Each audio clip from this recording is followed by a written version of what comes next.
Hello there. My name is Apocalypse Zero, professional chef in Don't Starve Together, and this was supposed to be a quick and easy video to make, so I had something to post in Cali. But somehow the script is already about 3 pages long, so here's the ultimate Warley crockpot guide for Don't Starve Together! Warley used to be my main with his amazing seasonings and specialty dishes, so what could be wrong? Well, it turns out only being able to eat crockpot dishes can both be annoying and constricting at times. Also, the inability to eat on the fly is a bummer, but thankfully he was given a portable crockpot to help alleviate that, which is both, as the name implies, portable and cooks recipes 25% faster, but only Warley can use it. So for solo play, this means you should only really make portable crockpots, though in multiplayer, unless you want to be perma-chef, consider making some normal ones as well.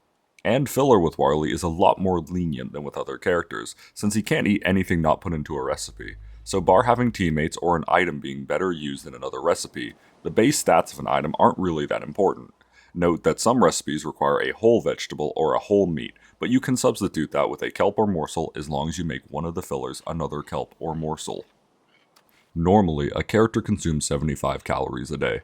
Warley has a special feature where his hunger drains 20% faster, so he actually consumes 90 calories a day. So not only do you have to worry about crockpot only, but you also have to eat more. And you have to worry about his repeat dish penalty, with each one giving less stats after the first, with the first giving the normal 100%, the second given 90%, the third giving 80%, the fourth giving 65%, the fifth getting 50%, and the sixth and beyond giving 30%, so varying his diet is a necessity. That being said, feeding Warley really isn't all that hard. While his repeat dish penalty does seem daunting at first, it pretty much just stops you from filling him up on low-value dishes, which you probably shouldn't be making as a character anyways, and you can in fact survive on the same dish if it has a high enough hunger satiation. Since the penalty expires after 2 in-game days, you only have to eat enough to fill yourself up for that long. An easy way to remember this is that in 2 days, Warley consumes 180 calories from his starting 250. That means assuming you eat to full, you don't have to worry about any penalties as long as you get to 70 or lower hunger. So Warley is designed to batch eat. The problem is snacking. Taking a bite here and there doesn't work for him since that just elongates the penalty and keeps it stacking.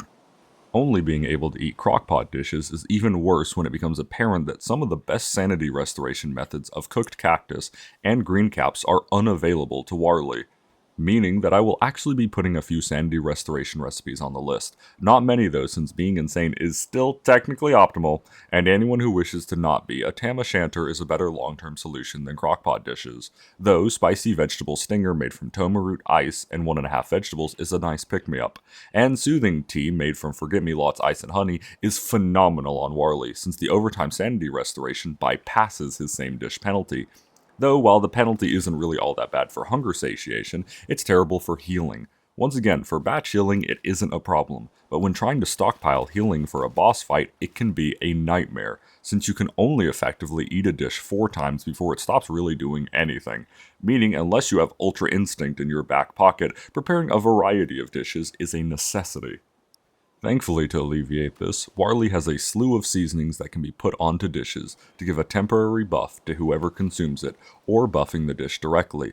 Keep in mind that seasonings do not expire and typically last half an in-game day when eaten. They are also made in sets of 2, so 3 ingredients for 2 of that seasoning. Chili Flakes gives a 20% damage bonus at the cost of 3 peppers. Honey Crystals doubles the efficiency of your tool, so it takes half the swings to complete any task at the cost of 3 honey. Garlic Powder reduces incoming damage by 33% after armor at the cost of 3 garlic, and Seasoning Salt increases a dish's healing by 25% at the cost of 3 salt.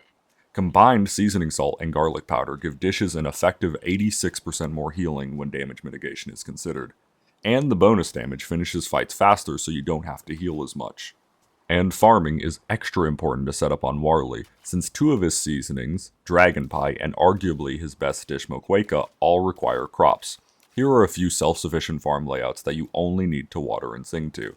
Note that to get the family bonus, you need to have 2 adjacent plots of any of these, so that you have 4 or more of each crop touching. Note there is no winter layout since I don't find farming in winter that good of an investment, but if you're going to do it anyways, a farm of equal parts asparagus, pumpkin, and potatoes works well. And the standard berry farm is also great to have, both to make fistfuls of jam but also to use as a filler where applicable. Also, ramming into a large fig tree and transplanting it close allows for some extra healing diversity with figatone. While out there on the ocean, seaweeds can be killed and brought to closer rocks for easy access to barnacles, to make the pierogi of the sea with barnacle nigiri for healing, or combined with vegetables for a filling dish of barnacle linguine. Another great source of healing in the water are lobsters that can be fished out at dusk or night and combined with ice for lobster bisque. Or going to a pond to get some fish morsels to make fish sticks is another great healing food, and the nearby frogs can be killed to make a simple dish, the froggle bunwich. While running about, if you stumble upon a butterfly, a nice simple dish of butter muffins can be easily made with that wing and a vegetable. Or, if it's summer, picking bloomed cactuses can net you an amazing healing dish with flour salad. Or, if you want to fill your stomach as well, a leafy meat combined with 3 veggies makes a great all-round dish with beefy greens.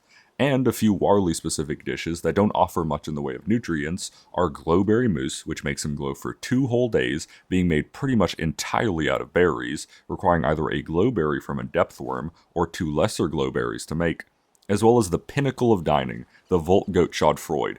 That gives a 50% damage bonus or a 150% damage bonus against wet targets. And for any recipe requiring meat, one meat can be replaced with a leafy meat, and another meat can be replaced with a monster meat. And a simple dish to use that meat on is meatballs. So versatile in its ingredients, it's pretty much always available and supplying a decent amount of hunger. Or, if it's go big or go home, and you have a lot of meat, meaty stew is quite the filling dish. It and a tiny side dish can keep Warley going all on their own. Or, if healing is needed, turn a meat into an egg and add some veggies for the most iconic dish, pierogi. And bee boxes, which are pretty much a necessity for Warley for honey crystals, Sanity Restoration, and Schadenfreude, also grant access to honey ham for some extra healing when needed. And finally, tall Scotch eggs, with the hunger-satiating powers of meaty stew, and the best healing too. All you have to do is beat up that tall bird and take its egg. And finally, have a great day, everybody!